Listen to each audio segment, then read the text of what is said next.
பரிசுத்த ஆவியானவர் பூமியிலே வாசம் பண்ணுகிறார். எங்கே தங்கி இருக்கிறார்? உங்களுக்குள்ளும் எனக்குள்ளும். பரிசுத்த ஆவியானவர் நமக்குள்ளே இருப்பதினாலே நாம் தேவனுடைய ஆலயமாய் இருக்கிறோம்.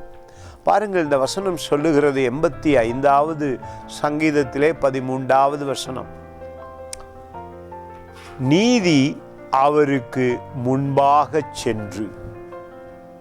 அவர் என்பது நம் ஆண்டவராகிய இயேசு கிறிஸ்து. அவர்தான் பரிசுத்தர், அவர்தான் சர்வ வல்லவர், அவர்தான் அதிசய தேவன். நீதி அவருக்கு முன்னாக சென்று அவருடைய அடிச்சுவடுகளின் வழியிலே நம்மை நிறுத்தும். அவர் பரிசுத்தர்.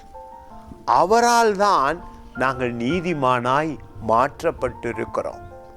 அவருடைய பரிசுத்த இரத்தம் தைரியத்தை கொடுத்திருக்கிறது. இயேசு கிறிஸ்துடைய பரிசுத்தத்தை விசுவசித்து நீங்கள் அவருக்குள் நடக்கும் பொழுது பிசாசு நடுங்குகிறான். அவன் உங்களுக்கு விரோதமாய் எழும்ப முடியாமல் இருக்கிறது. சத்துருவை இயேசு கிறிஸ்து முழுமையாக தோற்கடித்தார்.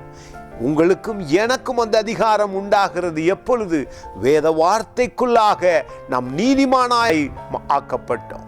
அவருடைய வார்த்தையிலே பரிசுத்தத்தை பெற்றுக்கொண்டோம். அவருடைய நாமத்திலே பரிசுத்தத்தை பெற்றுக்கொண்டோம். அவருக்குள் வாழ்கிற நாங்கள் எப்பொழுதும் வெற்றியாய் வாழ முடியும்.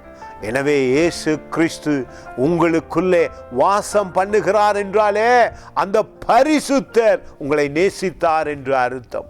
அந்த பரிசுத்தர் உங்களை அணைத்து கொண்டார் என்று அர்த்தம். God bless you.